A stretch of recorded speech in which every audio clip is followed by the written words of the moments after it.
auditor keuangan itu yang mencakup seluruh laporan keuangan perusahaan. Jadi mulai dari proses pencatatannya seperti apa, kemudian proses pembukuannya seperti apa, sampai hingga proses jadi report dan dilaporkan gitu seperti apa. Nah, kita tuh harus paham akan hal itu sebenarnya kayak gitu. Nah, kalau gua sendiri ini auditor eksternal. Bedanya kalau misalkan auditor eksternal itu orang yang bekerja di kantor akuntan publik yang mana dia punya sikap independensi. Nah, sikap independensi itu artinya bisa dipengaruhi oleh pihak manapun, baik kepentingan pribadi maupun kepentingan lainnya gitu. Dan hasil akhirnya itu adalah sebuah opini atau pernyataan bahwa kondisi keuangan perusahaan ini tuh wajar atau tidak sih, seperti itu. Dan gunanya untuk apa? Gunanya itu kepentingan pemangku kepentingan, kayak misalnya pemegang saham atau misal investor kayak gitu sih. Dan jangan pernah mencampuri keinginan pribadi dengan keinginan orang lain. Lebih baik fokus sama diri sendiri, tulis tujuan kita untuk kedepannya seperti apa, keinginan kita ingin jadi apa, tulis. Meskipun ya terkadang dunia bertindak lain ya gitu. Jadi ya setidaknya kita ada keinginan buat ke situ gitu. Lebih ke situ sih. Dan itu pengalaman gue juga. Makanya sampai saat ini gue bertahan ya karena gue punya tujuan gitu sih.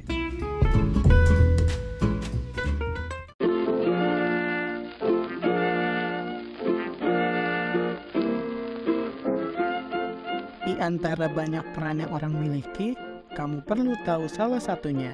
Cari tahu bareng di Pengen Tahu Podcast.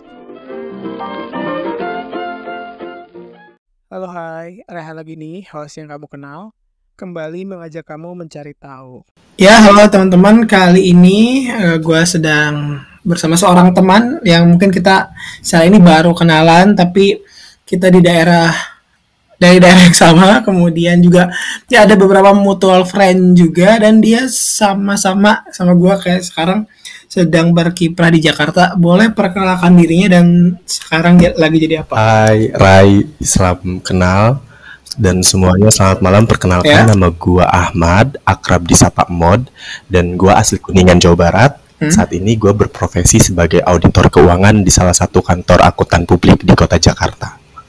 Jadi sebenarnya gua sebagai auditor tuh bukan cuman gue yang orang Kuningan, dan gue beberapa mengenal atau beberapa kali ketemu dengan orang yang sama satu daerah dari Kuningan, dan dia juga profesinya sama sebagai auditor. Dan harapan gue ke depannya adalah kita bisa sama-sama kayak mungkin kerja sama untuk membangun suatu company atau suatu jasa konsultan di daerah kita gitu, di Kuningan gitu. Karena yang gua lihat ya, atau yang gua berdasarkan apa yang gua udah reservasi itu, di Kuningan tuh jarang banget loh kantor jasa akuntan gitu. Jadi ya seperti sih harapannya gitu, harapan besar. Kalaupun enggak ya udah gue sendiri aja. Amin. Oke, itu. Nah, mungkin teman-teman udah ada yang dengar lah kalau orang yang mungkin soal dunia kerja, ada Big Four, ada Big Ten gitu kan, soal auditor ini. Nah, sebelumnya auditor tuh apa sih? Apakah dia itu pengurus soal audio atau seperti apa? Oke, jadi gue sedikit ngasih gambaran umumnya aja kali ya tentang auditor itu apa gitu. Nah, bagi orang yang awam tentang auditor, jadi sebenarnya auditor itu ada banyak hal. Ada auditor internal, auditor eksternal, auditor forensik, ada juga auditor pemerintahan gitu. Dan ada juga auditor sistem informasi gitu. Dan semuanya itu sama-sama memeriksa catatan laporan keuangan. Nah, kalau gue sendiri ini sebagai auditor eksternal. Bedanya kalau misalkan auditor eksternal itu orang yang bekerja di kantor akuntan publik yang mana dia punya sikap independensi. Nah, sikap independensi itu artinya tidak bisa dipengaruhi oleh pihak manapun, baik kepentingan pribadi maupun kepentingan lainnya gitu. Dan hasil akhirnya itu adalah sebuah opini atau pernyataan bahwa kondisi keuangan perusahaan ini tuh wajar atau tidak sih, seperti itu. Dan gunanya untuk apa? Gunanya itu untuk kepentingan pemangku kepentingan, kayak misalnya pemegang saham atau misal investor kayak gitu sih. Oke, ternyata itu berarti kayak pihak ketiga lah. Jadi sebuah perusahaan pengen diaudit dengan independen, dengan istilahnya tanpa campur tangan, dia minta tolong ke perusahaan lain yang itu adalah apa, perusahaan audit, berarti perusahaan auditor Ya, publik atau apa namanya kantor akuntan istilahnya. publik atau Oke. yang lebih disingkat itu KAP. Oke, nah berarti dia minta ke AP untuk mengaudit gitu istilahnya. Iya betul, Kayak gitu ya. memeriksa catatan keuangannya. Kayak gitu sih. Ya, ya, ya. Nah, di setiap episode kita itu ada segmen promosi nih. Jadi kalau misalkan lu ada karya, ada jualan, atau ada project yang bisa dipromosiin, boleh dipromosiin. Gua sih Silakan. lebih ke mengedukasi anjay, atau misalnya kayak lebih ke mengajak Ya. teman-teman nih yang mungkin kuliahnya di jurusan accounting, akuntansi, manajemen. Nah, kemudian juga tertarik untuk menggeluti profesi sebagai auditor, ya bisa gitu. Dan banyak hal kan auditor tuh kayak sekarang ada Big Ten, Big Four kayak gitu sih. Oke, berarti kalau lu terbuka nggak kalau misalkan ada teman-teman pendengar ini yang kayak pengen ngobrol atau konsul ke sosmed atau LinkedIn Oh gitu? boleh banget dong. Bahkan gue lebih seneng ketika misalnya ada orang yang pengen cari tahu tentang auditor itu apa sih kak, atau misalnya kayak kerjanya gimana sih kak gitu. Gue terbuka, gue orangnya open sih. Nah, itu bisa dihubungi di mana tuh, Instagram atau di Lu LinkedIn ya? bisa search di LinkedIn atas nama Ahmad Fauji, atau misalnya kayak di Instagram bisa koneksi Amdoji, AMDOJ double I kayak gitu. Atau misalnya kayak nomor handphone enggak. Gak usah. Nanti takut admin-admin yang lain yang promonya Iya benar. nomor Oke. handphone. Nah, oke lah, teman-teman bisa menghubungi aja di situ. Tadi kan udah bercerita nih, ada macam-macam akuntan tuh, ada auditor ya, auditor eksternal, terus juga ada auditor apa lagi selain itu? Internal, auditor forensik, auditor pemerintahan tuh. Oke. Nah, lu di perusahaan yang lagi lu jalani ini tuh udah berapa lama sih, dan dari day by day-nya kayak setiap hari dari Senin sampai Jumatnya tuh lu ngapain aja lah kira-kira? Kan kita nih pasti bekerjanya misalkan sepanjang tahun, tapi kira-kira kalau misalnya diringkas Senin sampai Jumat tuh kira-kira apa aja lah Oke, kayak gitu. gua mau cerita dulu ya. Kalau misalkan gua Ya, boleh, menjalani boleh. profesi sebagai auditor eksternal itu baru 2 tahun lebih dikit. Jadi mau jalan 3 tahun. Oke. Dan menurut gua jadi Yes. seorang auditor itu suatu pekerjaan yang bisa dibilang menyenangkan, penuh tantangan tapi beresiko sebenarnya. Nah, Ya. kerjaan gua sebenarnya berkesinambungan antara teknologi, lingkungan dan juga manusia. Jadi kalau misalnya teknologi, Ya. ya gua kerjanya pakai laptop, yang dimana gua by Excel, Word, kemudian PowerPoint kayak gitu. Tapi PowerPoint biasanya jarang sih, kadang-kadang, kecuali kalau misalnya memang ada kick off meeting kayak gitu. Dan sekarang kan udah send kirim-kirim file tuh by email kayak gitu. Nah, sedangkan kalau misalnya lingkungannya itu gue itu harus bisa memahami flow bisnis perusahaan tersebut. Gue harus bisa paham lingkungan perusahaan itu seperti apa, dia kerjanya di pekerjaannya itu bergerak di bidang apa, apakah dia perdagangan kah atau jasa atau misalnya manufaktur seperti itu. Dan kalau misalnya manusianya itu kita tuh dituntut untuk bisa berkomunikasi, mulai dari staf bawahan sampai ke staf direksi kayak direkturnya atau komisarisnya kayak gitu sih. Jadi kalau misalkan tadi lu tanya tentang hari-harinya ngapain sih dari Senin sampai Jumat, ya hari-harinya lu kaitan sama data dari manajemen. Misalnya kayak manajemen kirim data ke kita. Nah, data yang kita terima dari manajemen itu kita olah. Contoh misalkan ya, gue kasih example kayak misalnya data pajak itu SPT PPN. Nah, kita udah nerima nih SPT PPN. Kemudian kita juga nerima yang namanya General Ledger atau GL. Nah, kita ngecek tuh apakah yang di angka yang di SPT sama yang di GL itu udah sama atau belum, kayak gitu. Ya, semacam itu sih pekerjaannya. Oke. Nah, tadi sebelum ngejelasin caranya, tadi kan salah satu contohnya itu yang diambil pajak.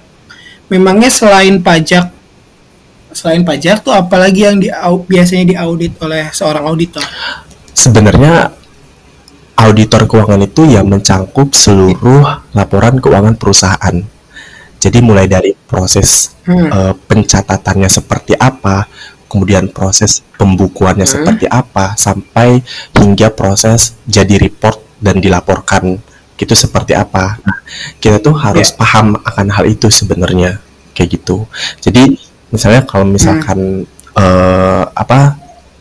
kita memeriksa laporan keuangan, nah all in laporan keuangan tuh ya di dalamnya ada pajak, kemudian ada apalagi ya utang piutang kayak gitu. Jadi kita meriksa hal itu, persediaannya, kemudian aset perusahaannya. Nah, itu kita benar-benar harus cek satu-satu kayak gitu.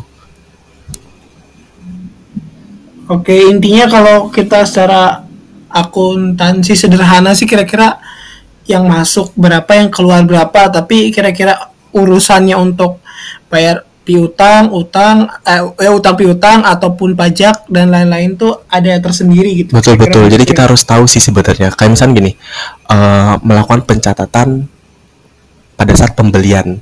Nah, kita tuh harus ngecek bener gak nih dokumen pembeliannya ada. Terus yang dicatatnya itu nominalnya bener gak sesuai sama yang di dokumen, di invoice-nya. Kayak gitu sih. Iya.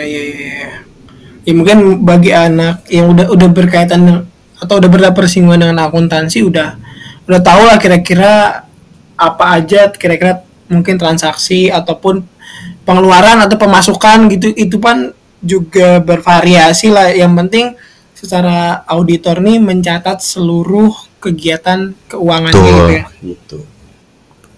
Ya. Nah, itu kan kira-kira luarannya atau kira-kira apa yang namanya, atau input outputnya mungkin ya. Nah, kalau dari segi cara kerjanya itu kayak gimana sih? Kayak apa aja gitu kan tadi kita berkutat dengan teknologi, dengan Excel, dengan Word dan dengan data-data itu. Nah, itu tuh data-datanya tuh di kayak gimana kan gitu. Kalau boleh tahu. Jadi datanya itu di kayak gimana kan? Datanya itu diolah. Datanya diolah. Jadi gini, kalau misalkan seorang auditor itu kan ada yang namanya kertas kerja. Mungkin setiap divisi manapun ada yang disebut kertas kerja. Nah, kertas kerja auditor itu setiap akun ada. Contoh misalkan gini, gue menerima laporan keuangan, yang dimana laporan keuangan itu kan isinya ada TB atau trial balance, kemudian ada balance sheet, ada profit and loss, kemudian ada laporan keuangan ekuitas kayak gitu. Nah, sebelum jadi laporan keuangan itu kan ada yang disebut dengan pembukuan atau buku besar, atau yang disebut dengan GL, bahasa auditnya itu ada GL. Nah, GL itu menyangkut terkait dengan transaksi yang dia input sehingga bisa menjadi sebuah laporan keuangan. Nah, gue sebagai auditor, gue memeriksa atas transaksi itu, gitu. Bener gak nih transaksinya di input sesuai sama dokumennya enggak, sesuai sama legalitasnya enggak, seperti itu. Jadi misalnya contoh gini ya, misalnya ada di laporan keuangan itu kas dan bank kan, yang simple aja lah, kas dan bank. Nah, gue ngecek tuh saldo kas dan bank si perusahaan. Misalnya perusahaan punya saldo kas dan bank 50 juta di Bank BRI. Nah, gue sebagai auditor, gue memastikan bahwa saldo yang tercatat di pembukuan di laporan keuangan perusahaan itu betul sebesar 50 juta gitu kan. 50 juta. Dengan cara apa? Ada yang disebut dengan prosedur audit. Kayak kita kalau misalnya di bank itu biasanya kita melakukan pengiriman konfirmasi. Kita mengkonfirmasi ke bank tersebut untuk meyakinkan bahwa oh bener nih memang si perusahaan ini tuh punya saldo bank BRI sebesar 50 juta kayak gitu. Ya. Prosesnya kayak gitu sih. Jadi setiap akun di dalam laporan keuangan itu ada kertas kerjanya. Oke. Kurang lebih kayak gitu ya. Tadi kan ada beberapa istilah yang disampaikan seperti TB Trial balance sih. Nah, coba masing-masing istilah yang tadi disampaikan tuh ada profit and loss gitu. Itu boleh kayak singkat aja sih, ini TB ataupun profit and loss dan lainnya gitu. Dari istilah yang tadi disebutin. Kalau misalnya gua jelasin satu-satu, kayaknya gua ini lagi buka kelas ini ya, kuliah ya. tapi kalau misalkan tadi lo minta buat istilahnya aja, nih kayak di laporan di apa ya, di akuntansi itu ada istilah yang namanya laporan keuangan. Nah, laporan posisi keuangan itu di dalamnya mencakup BS atau balance sheet, yang dimana lebih awamnya itu disebut neraca. Ada neraca yang dimana neraca itu ada posisi aktiva itu harta, kemudian ada posisi kewajiban dan juga ekuitas. Nah, kewajiban itu utang, kalau ekuitas itu modal. Nah, itu bisa disingkat BS atau balance sheet atau neraca. Nah, kalau misalkan PL itu adalah profit and loss atau laporan laba rugi. Gitu, yang dimana isinya itu ada pendapatan dan juga beban-beban. Kayak gitu. Nah, kalau misalkan tadi BSPL, kemudian laporan arus kas itu mencangkup terkait dengan arus kas masuk dan keluarnya si suatu perusahaan. Kita bisa ngebaca tuh apakah perusahaan itu kebanyakan dia menaruh uang itu di bagian investasi kah atau pendanaan kah atau operasional kayak gitu. Jadi kita bisa ngelihat sebenarnya kalau misalnya gue nih sebagai akuntan gitu, sebagai auditor, gue udah tahu kondisi perusahaan itu sehat atau enggak sih sebenarnya kayak gitu. Nah, kalau misalnya trial balance itu sebenarnya pembukuan di mana semua saldo dalam buku besar itu digabungkan ke dalam akun debit dan juga akun kredit kayak gitu. Trial balance itu apa ya? Jadi rinciannya gitu, lebih ke situ sih.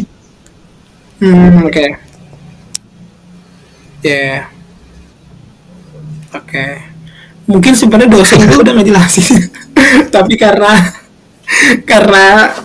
otaknya kemana-kemana gitu, jadi baru ini lagi pernah dengar gitu kayak seperti itu. Nah, selanjutnya itu tadi kan sempat berbicara ada konfirmasi ke bank lain gitu. Apakah si auditor ini juga bersinggungan dengan pihak-pihak eksternal gitu? Nah, kalau kayak gitu tuh bersinggungan sama pihak eksternal apa sih yang bisa dikonfirmasi ataupun mungkin diperbantukan gitu untuk kerjanya si auditor? Kalau pihak eksternalnya ya sebetulnya kita nggak ada kerjasama dengan pihak eksternal ya, karena kan gue sebagai auditor eksternal itu memiliki sikap independensi atau sikap itu sikap independensi. Nah, jadi gue nggak bisa nih terpengaruhi dengan pihak manapun gitu. Dan kenapa gue mengkonfirmasi itu sebetulnya adalah prosedur auditnya untuk meyakinkan bahwa saldo yang dicatat si perusahaan itu memang betul segini gitu. Ya, dan biasanya tuh yang dikonfirmasi tuh yang pertama adalah kalau misalkan tergantung akunnya ya. Kalau misalkan bank, ya gue konfirmasi ke bank. Itu kita ngasih surat konfirmasi. Kemudian pihak berelasi. Pihak berelasi itu pihak yang kayak manajemen kuncinya gitulah. Manajemen kuncinya. Nah, gue harus konfirmasi bener gak nih kalau misalnya ada transaksi ke pihak berelasi. Terus pihak ketiga, nah pihak ketiga ini ya pihak yang di luar pihak berelasi ya gitu. Contohnya misalkan kayak gue ada penjualan, gue punya perusahaan gue punya piutang gitu. Perusahaan gue punya piutang ke PTA. Nah, gue sebesar materialitasnya misalkan 500 tapi dia piutangnya 2M. Ya gue harus konfirmasi tuh ke si PTA itu kayak gitu. Ya. Oke. Nah, kira-kira itulah pekerjaan dari auditor gitu, dan tadi kan pekerjaan yang seru tapi berisiko dan butuh ketelitian yang tinggi. Nah, kira-kira untuk dari segi aspek pekerjaan sendiri ada detail lain nggak yang kira-kira perlu disampaikan ini biar teman-teman juga tahu soal auditor ini? Sebenarnya auditor itu bukan pekerjaan yang susah ya, bukan pekerjaan yang harus ditakutkan gitu, enggak. Ketika lu sebagai seorang yang lulusan dari akuntansi dan lu pengen memiliki banyak pengalaman, ya menurut gua auditor adalah salah satu profesi yang cocok buat kita sebagai lulusan akuntansi.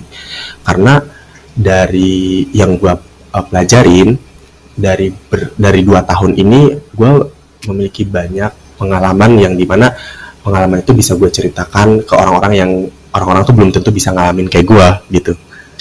Dan skill yang bisa kita skill yang harus dimiliki oleh seorang auditor, yang penting lu paham dasar akuntansi pertama, terus lu juga orangnya detail, terus lu kepo, orangnya tuh kepo gitu, suka kayak nanya ini gimana sih, ini kenapa sih, kok bisa kayak gini sih gitu.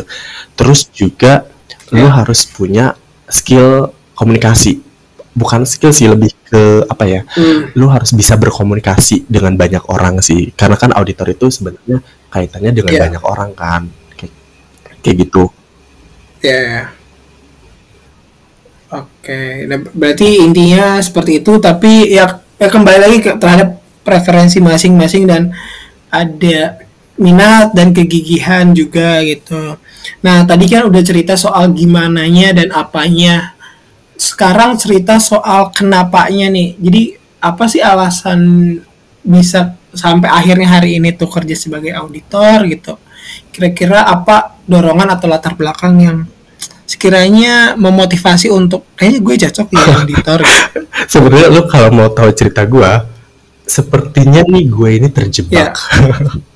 terjebak dengan ucapan gue yang gak mau menggeluti bidang audit. Karena dari masa kuliah, gue tuh gak ada ketertarikan dalam bidang audit sama sekali. Bahkan dulu juga pada saat pengambilan tugas akhir, kalau gue kan D3 ya, namanya kan tugas akhir, ya mungkin bisa dibilang kalau S1 skripsi gitu kan. Nah, gue itu mengambil peminatan atau fokus gue itu di sistem informasi akuntansi yang nggak ada kaitannya sama audit gitu.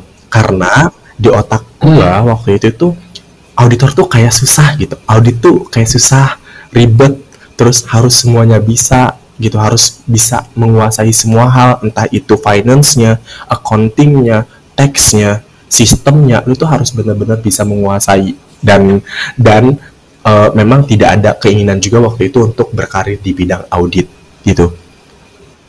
Pada saat itu hanya terfikirkan nih di otak gue tuh menjadi seorang akuntan di salah satu perusahaan manufaktur di kota Jakarta. Udah, pokoknya gue jadi akuntan di Jakarta gitu.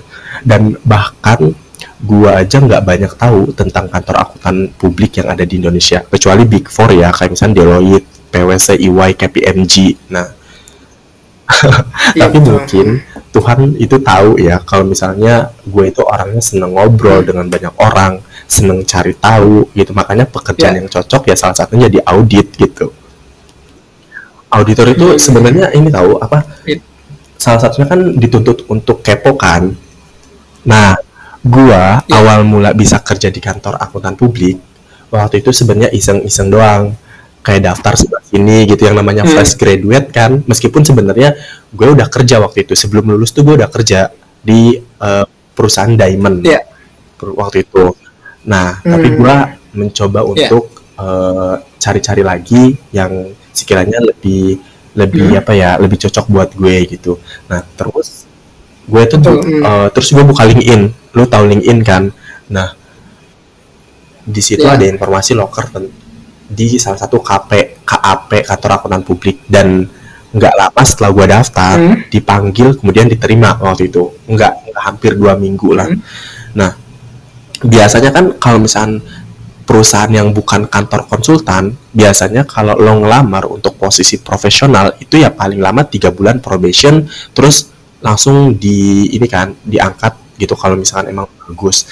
Nah, kalau gua di kantor konsultan kebanyakan dan tidak semua itu mulainya dari magang dulu. Meskipun lu baru lulus gitu. Udah lulus gitu maksudnya. Jadi mulainya tuh dari magang dulu, terus probation, kemudian kontrak dan diangkat jadi karyawan tetap gitu. Kecuali emang udah punya pengalaman sebelumnya seperti itu. Nah, mungkin akan berbeda perlakuannya. Soalnya karena gua kan nggak ada pengalaman sama sekali di auditor itu waktu itu. Jadi ya yang gua alamin, gua magang dulu 6 bulan, kemudian masa percobaan 3 bulan, dan kontrak 1 tahun, jadi kartap. Selanjutnya kayak gitu, emang flow-nya kayak gitu. Dan alhamdulillah karena gue enjoy dengan kerjaannya, gue enjoy ngejalaninnya, lingkungannya juga buat gue berkembang. Karena kan kalau di auditor itu hal baru tuh terus dipelajarin gitu loh, ngerti gak sih? Kayak regulasi itu pasti akan ada terus yang baru gitu. Makanya ya gue masih betah sampai sekarang kayak gitu sih. Iya. Memang sih apa ya, kadang-kadang pekerjaan itu nggak kita sangka-sangka gitu, kayak kita ini dan gitu. Dan lu tahu gak sih, ada kan kalau kita kan pas tahu lah yang namanya hukum the law of attraction kan, kayak hukum tarik menarik. Nah, gue itu meskipun gue nggak suka mata kuliah audit waktu itu, tapi gue sempat mencantumkan, gue kan orang sebenarnya planner ya, jadi apa-apa tuh direncanain gitu. Nah, gue sempat mencantumkan salah satu cita-cita gue itu jadi auditor di kamar gue waktu itu. Ya mungkin dari situ juga. Jadi kayak udah deh gitu. Pilihan terakhir gue jadi auditor. Ya udah, akhirnya ya terkabul sama Tuhan jadi auditor, ya alhamdulillah. Dijalanin aja gitu sih. Ya memang banyak yang kayak gitu. Termasuk gue. Ya kayak gitulah nanti ceritanya. Dan tadi kan udah cerita nih kira-kira alasan dibalik itu. Kemudian setelah lu menjalani nih selama kurang lebih 2 tahun ini, itu apa sih mungkin keseruannya? Tadi kan lu anggap pekerjaan ada pekerjaan yang seru. Lalu bagaimana sih lu menjalani si keseruan itu? Mungkin lebih ke suka dan dukanya kali ya.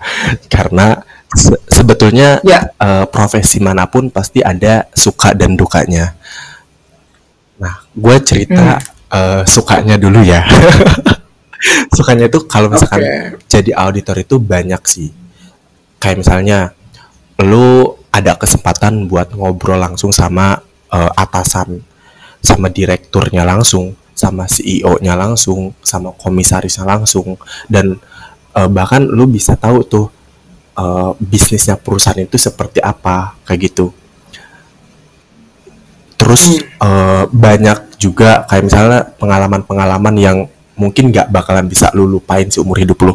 Gue pernah melakukan yang namanya pengecekan aset di tengah laut. Lo bayangkan coba, di tengah laut loh. Gue naik speedboat waktu itu.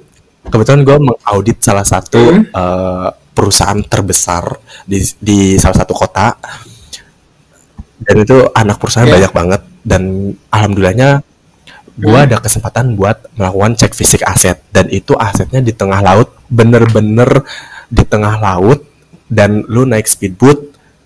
Waktu itu gue sama temen gue berdua dan didampingi sama profesional di situ ke tengah laut. Terus ya udah, lu bener-bener kayak terombang-ambing ombak tuh. Supaya itu pengalaman yang mungkin orang lain belum tentu bisa merasakan apa yang gue rasakan gitu, ngerti gak? Dan ketika gue melakukan cek fisik aset waktu itu di tengah laut, yang gue pikirkan adalah hidup dan mati, ngerti gak sih? Kayak nyawa gitu, kayak ya itu nyawa lu ditaruhkan gitu loh. Tapi kan yang namanya profesionalitas ya, kita harus tanggung jawab sama pekerjaan kita. Kita udah mengambil pekerjaan kita seperti ini, ya udah kita harus tanggung resikonya gitu. Masalah maut itu kan udah ada yang ngatur ya gitu. Jadi ya kita pasrah aja. Yang penting tujuan gue tercapai gitu. waktu itu. Ya, tapi sempet sih gue Iya, mikir iya. kayak waktu ke tengah laut gue mikir, aduh gue kalau ini kapal kebalik gitu, gue harus gimana, ngerti gak? Oh, gue tuh mikir, tapi kan gue bisa berenang ya udah deh gitu. Waktu itu sih gitu. Tapi kalau gue pribadi karena gue enjoy, ya gue menikmati aja gitu sih. Ya memang lu dari segi ombang-ambing aja anggapnya seru itu. Mungkin kalau kita itu dukanya. Tapi ya memang itu yang pada akhirnya dijalani dan ya berkesan gitu mungkin bagi lo ya setelah dijalani antara tadi sukanya berarti kalau auditor pun ada kegiatan ke lapangan gitu ya untuk tadi mengecek aset Ada, betul. itu ya. Kita tuh benar-benar kayak kita tuh bukan kerja yang hanya di balik meja, di depan Ya. layar laptop, enggak. Kita sebagai auditor itu ada sesi di mana kita harus mengecek ke lapangan, kondisi lapangan seperti apa, kayak gitu. Kita harus misalkan gini, perusahaan punya persediaan. Nah, kita harus cek tuh persediaan itu bener gak gitu. Makanya kenapa Ya. gue masih seneng jadi auditor karena gue ketemu banyak orang gitu. Kayak gitu sih. Itu kalau biasanya pembagian tugasnya atau waktu untuk cek ke lapangan itu memang udah ada agendanya atau menyesuaikan dengan kebutuhan aja apa? Memang ada agendanya, disesuaikan sama bisnis si perusahaannya. Kalau misalkan bisnisnya manufaktur atau misalkan bisnisnya dagang, kan dia punya persediaan kan atau punya aset. Nah, kita cek. Nah, jadwal untuk pengecekannya ya disesuaikan sama jadwal si manajemennya. Kemudian kita kasih ke manajer kita nih sebagai manajer auditor, ini ada persediaan dilakukan pengecekannya kapan dan sebagainya gitu. Biasanya sih lebih ke komunikasi aja gitu. Bisanya kapan kayak gitu, dan kita sebagai auditor mengikuti aja sih alurnya kayak gitu. Oke. Nah, itu kurang kira-kira suka dukanya mungkin auditor lain kira-kira punya experience tersendiri tapi dari mode ini kira-kira suka dukanya atau keseruan dan tantangannya tuh kayak gitu. Nah, kan kalau misalkan untuk punya tadilah pengalaman kan pasti beda-beda, tapi kalau misalkan kita untuk menuju ke pekerjaan ini tuh otomatis harus punya skill set yang sama. Nah, kira-kira kalau misalkan kita pengen jadi auditor, otomatis mungkin harus punya syarat-syarat tertentu, entah itu basic background akuntansi mungkin sekolahnya, yang kedua mungkin dari segi mungkin ada profesi atau dan lainnya. Kira-kira skill apa lagi sih yang sekiranya diperlukan atau diharuskan untuk seorang auditor itu? Iya, betul. Sebetulnya jadi auditor itu setidaknya lu dari jurusan accounting biar nggak terlalu pusing juga kan, dan lu udah paham dasar akuntansinya seperti apa. Itu pertama sih. Terus meskipun sebenarnya tidak semua jadi auditor dari jurusan accounting, nggak semua, ada juga yang dari manajemen gitu, ada juga sebenarnya. Tapi kalau misalnya lu di Big Ten atau di Big Four itu ya salah satunya adalah harus jurusan accounting. Nah, untuk menjadi auditor keuangan. Terus selain jurusan dari accounting, kita juga harus punya sikap detail oriented, kemudian problem solving, kemudian juga skill komunikasi. Itu yang paling penting menurut pengalaman gue, komunikasi itu penting banget sih. Terus juga selain itu mental mental yang kuat mungkin ya. Lu harus punya mental kuat kalau jadi auditor, dan banyak hal sih sebenarnya. Mungkin salah satunya itu sih. Ya. Tadi kan untuk ngedapetin kira-kira skillnya apa aja. Nah, kira-kira kalau misalkan untuk mendapatkan ya pekerjaannya itu waktu lu jalani proses seleksinya itu apa aja sih yang masih disiapin, terus juga apa aja tahapan-tahapannya sampai akhirnya lu diterima atau jadi karyawan tetap gitu. Kira-kira prosesnya apa aja sih yang proses secara umum ya, karena sebenarnya setiap kantor itu kan beda-beda prosesnya. Nah, kalau secara umum ya, jadi yang gue alamin adalah yang pertama ya kita sama kirim CV via email gitu, atau misalnya kayak kalau misalnya perusahaan itu punya websitenya sendiri ya kita kirim via website. Setelah kita kirim CV kita tunggu beberapa hari ada balasan atau enggak. Nah kemudian selanjutnya kita melakukan yang namanya tes tulis. Nah itu biasanya di soal-soalnya itu kaitannya sama accounting, auditing, dan juga keuangannya kayak gitu. Setelah udah tes tulis, setelah tes tulis ada juga yang dilakukan tes TOEFL. Nah setelah semua tes tulis itu udah selesai, biasanya kita langsung interview. Itu ada beberapa tahapan, ada interview sama HR, kemudian interview sama user, dan bahkan ada beberapa kantor akuntan publik yang sepengetahuan gua dari teman-teman gua itu ada ke partnernya langsung gitu. Jadi dibagi 3 tahapan, tapi ada juga yang langsung 1 tahapan gitu antara HR, user, dan juga partner tuh langsung kayak gitu. Kayak gitu sih lebih. Dan lu menunggunya tuh ya biasanya nih kalau misalkan mau jadi apa ya, kantor-kantor akuntan publik itu buka di saat akhir tahun pas mau peak season. Nah itu banyak banget sih yang buka.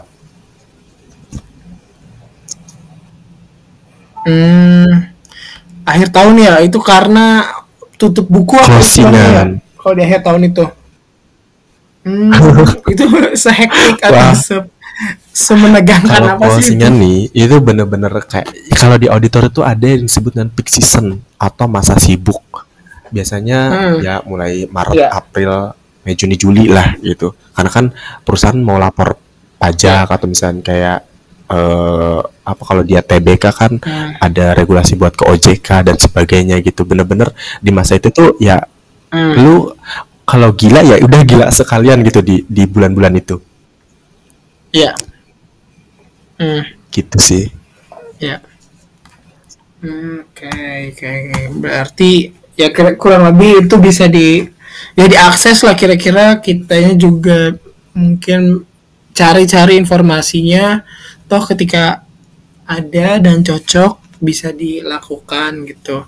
Terus kalau misalkan untuk tadi kan soal skillnya apa aja, nah kalau misalkan cara melatih atau meningkatkan skillnya itu kalau dari lu sendiri tipsnya seperti apa? Cara melatih, yang penting lu rajin baca sih. Rajin baca dan mencoba gitu. Karena kan auditor itu kita dituntut untuk selalu update dengan peraturan terbaru.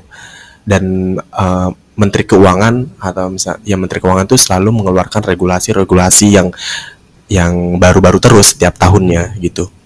Kayak kalau di accounting itu ada yang disebut PSAK atau standarnya gitu, standar akuntansi keuangannya gitu.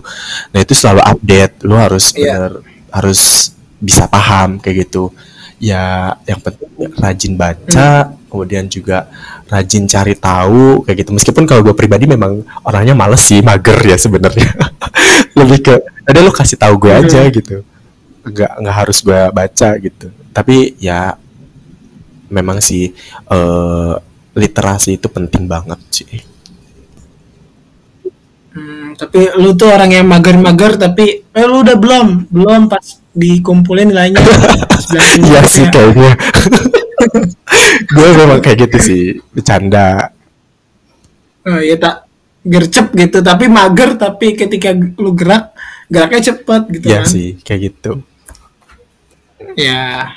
Oke, tadi udah kira-kira kayak gimana cerita, maksudnya apa namanya, auditor tuh apa, terus juga gimana, kenapa, dan kira-kira skillnya apa. Nah pasti kan setelah berjalannya waktu bukan soal skill doang, tapi lo kayak menyadari sesuatu. Nah kira-kira nilai atau makna apa sih yang lo sadari, oh ternyata setelah gue jalanin jadi auditor tuh kayak gini ya, atau apa hal yang mungkin lo syukurin deh lebih tepatnya setelah lo menjalani pekerjaan auditor selama kurang lebih 2 tahun ini. Hal yang gue syukurin banyak sebenarnya ya. Setiap harinya gue selalu bersyukur sih atas apa yang Tuhan kasih ke gue.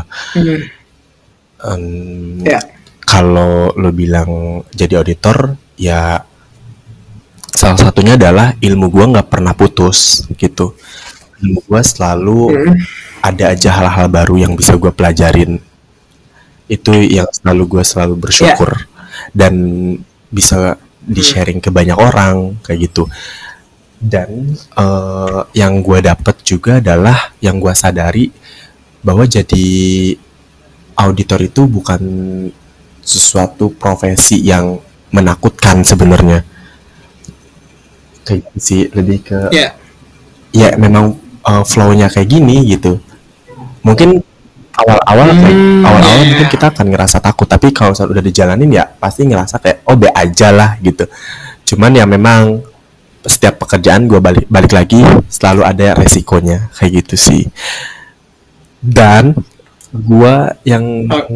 gue sadarin juga adalah jadi auditor itu melatih mental juga sebenarnya. Iya, gimana tuh gitu. Jadi kayak mental lu jadi tahu nih gitu, ngerti gak sih, kayak apa ya? Oh, mental. Ya, tahan banting gitu ya. Lebih ke tahan banting lah ya. Ya, tadi juga yang lu sadari bahwa itu nggak susah amat gitu. Itu juga berefleksi ke lu yang nggak mau lah jadi auditor gitu, lu udah anti tapi akhirnya setelah lu masuk ternyata nggak seperti apa yang lu bayangin sebelumnya gitu, lebih ke arah berefleksi. Ya benar, tapi lu tahu gak sih, gua awal banget pertama masuk tuh ngerasain pressure-nya, tekanan di mana-mana. Ya. Gua ngerasa kayak kok temen-temen gua yang duluan jadi auditor itu orangnya pinter-pinter ya, ngerti gak sih, kayak aduh kok gua bego ya gitu. Tapi setelah lu berbaur dengan mereka ternyata ternyata ini bisa dipelajarin gitu. Jadi jangan langsung judge book by cover kan. Lu harus tahu, lu harus terjun dulu baru lu bisa bilang kayak gitu. Oke. Nah, ini ada 2 pertanyaan terakhir gitu. Yang pertama, pertanyaan meskipun lu kayaknya tadi udah sempat ulas juga deh, tapi ini kayak kita lebih padetin aja. Kira-kira kenapa orang nih, teman-teman anak-anak muda yang mungkin masih nyari tahu atau mereka yang masih nyari jati dirinya, kenapa pekerjaan auditor ini layak untuk dipertimbangkan? Bagi teman-teman yang masih nyari tahu nih. Kita tahu bahwa atau kita sadari bahwa sekarang tuh zaman udah globalisasi ya, dimana perkembangan teknologi itu semakin pesat. Dan kalau misalnya lu tahu atau lu baca berita bahwa ada beberapa profesi yang bakalan hilang dan digantikan oleh mesin atau teknologi AI, auditor ini cocok. Kenapa? Karena auditor ini adalah profesi yang tidak bisa digantikan oleh siapapun, entah itu mesin, teknologi gitu. Kenapa? Karena perusahaan itu sejatinya pasti akan membutuhkan seorang penganalisa, seorang auditor gitu, untuk menilai kondisi perusahaan itu seperti apa. Nggak mungkin mesin bisa menilai seperti itu, dan mesin nggak bisa diajak diskusi gitu. Dan auditor ini cocok. Kenapa? Karena untuk profesi jangka panjang. Auditor juga dia adalah profesi yang jenjang karirnya itu jelas, mulai dari junior ke senior berapa tahun itu udah ada takarannya, junior, senior, kemudian juga supervisor, manager, asisten manager, kemudian manager, dan bahkan jadi partner itu udah ada timingnya sebenarnya. Tinggal kita nikmatin aja waktunya. Seperti itu. Makanya kenapa gua ngerasa kalian yang jurusan akuntansi itu cocok banget buat menggeluti atau terjun secara profesional jadi seorang auditor. Dan auditor itu juga bisa jadi sebagai batu loncatan gitu. Contoh misalnya gini, gue sebagai auditor udah 2 tahun dan posisi gue sebagai senior di kantor akuntan publik. Ketika gue next mau ke company atau ke perusahaan, ya posisi gue bukan lagi jadi seorang senior staff, tapi harus bisa jadi asisten manager atau misalnya jadi supervisor, setidaknya lebih tinggi dari jabatan gue di auditor kayak gitu. Kenapa? Karena auditor itu dipercaya sudah memiliki banyak pengalaman memegang berbagai macam kondisi perusahaan, keuangan perusahaan kayak gitu. Makanya cocok banget gitu buat mereka-mereka yang lulusan akuntansi berkarir jadi seorang auditor kayak gitu. Ya, jadi karena memang tingkat ketelitian, tingkat kerumitannya, dan juga mungkin dari reputasi company-nya itu sendiri ya. Jadi si perusahaan-perusahaan juga bisa mempertimbangkan kira-kira ini tuh semestinya ketika mereka merekrut otomatis adalah di atas jabatan sebelum dia mungkin ketika dia di posisi audit gitu. Kira-kira kayak gitu ya. Ya. Nah, ini pertanyaan terakhir, kan lu mungkin udah menemukan satu minat atau satu dunia lu lah soal auditor ini atau soal akuntan ini. Nah, bagi teman-teman yang kira-kira masih mencari tahu apa yang mereka mau, menurut lu apa sih yang harus mereka lakukan gitu, dan kira-kira dari lu sebelumnya kira-kira ada pengalaman nggak untuk lu kayak mencari gue cocoknya apa gitu. Nah, kira-kira tips untuk mereka itu seperti apa sih ya, bagi mereka yang masih mencari tahu? Dari apa yang udah gue pelajarin atau pengalaman gue sebelumnya untuk mencari jati diri gue, ya gue harus tahu dulu diri gue itu seperti apa orangnya. Kayak misalnya, oh gue itu orangnya ekstrovert, tapi di sisi lain gue juga introvert gitu. Contoh hal kecil lah kayak gitu. Terus pertama adalah pahamin diri sendiri, sukanya apa, minatnya di bidang apa kayak gitu. Dan jangan pernah mencampuri keinginan pribadi dengan keinginan orang lain gitu. Lebih baik fokus sama diri sendiri, tulis tujuan kita untuk kedepannya seperti apa, keinginan kita ingin jadi apa, tulis. Meskipun ya terkadang dunia bertindak lain ya gitu. Jadi ya setidaknya kita ada keinginan buat ke situ gitu.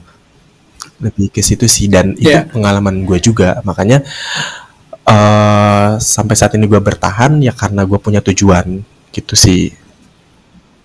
Oke. Dan juga seperti spirit yang lu lakukan gitu, ketika ada peluang lu nggak takut untuk mencoba gitu. Di LinkedIn ada peluang, lu hajar aja kayak gitu ya. Jadi lu mencoba hal itu gitu. Dan lu tahu gue tuh sebenarnya orangnya tuh nggak suka tantangan, tapi kalau misalkan gue ditantang ya gue jabanin, ngerti gak? Lu jual gue beli gitu. Gue tuh tipikal kayak gitu. Jadi kayak kalau misalnya tadi gue cerita ini ada aset di tengah laut, lu siap gak mod? Ya gue pasti bilang siap. Ya udah, gue jalanin gitu, gue lakuin. Entah apa yang terjadi ke depannya, setidaknya gue udah menilai, oh resikonya seperti ini, kalau gue berhasil kayak gini, kalau gue enggak ya kayak gini. Lebih ke situ sih sebenarnya. Oke, berarti lu itu tipikal orang yang gak nyari masalah, tapi ketika ada masalah lu gak lari dari masalah itu sendiri gitu ya? Ya betul banget, gue kayak gitu sih. Oke. Nah, itu teman-teman kira-kira ya menutup episode kita kali ini mengenai auditor. Terima kasih kepada Mod udah bercerita di sini. Semoga dari teman-teman juga bisa ngasih gambaran kira-kira bagi lo yang mungkin masih nyari tahu, atau bagi yang lo udah suka dengan mengenai hal akuntan, bakal menambah wawasan lo. Mungkin kayak gitu aja. Terima kasih. Itulah episode kita kali ini mengenai auditor gitu. Ya, itulah episode kita mengenai auditor. Semoga teman-teman bisa nambah wawasannya soal satu lagi pekerjaan yang udah kita bahas di Pengen Tahu Podcast. Terima kasih Mod udah bercerita di sini. Ya, sama-sama Rai. Ya, semoga ke depan nanti kalau memang ada kesempatan atau bagi teman-teman yang mau nanya dan segala macamnya, bisa langsung aja ke Instagram dan LinkedIn-nya. Oke, itu saja. Semoga episode ini bermanfaat. Sampai jumpa di episode berikutnya. Dadah, terima kasih. Terima kasih semuanya.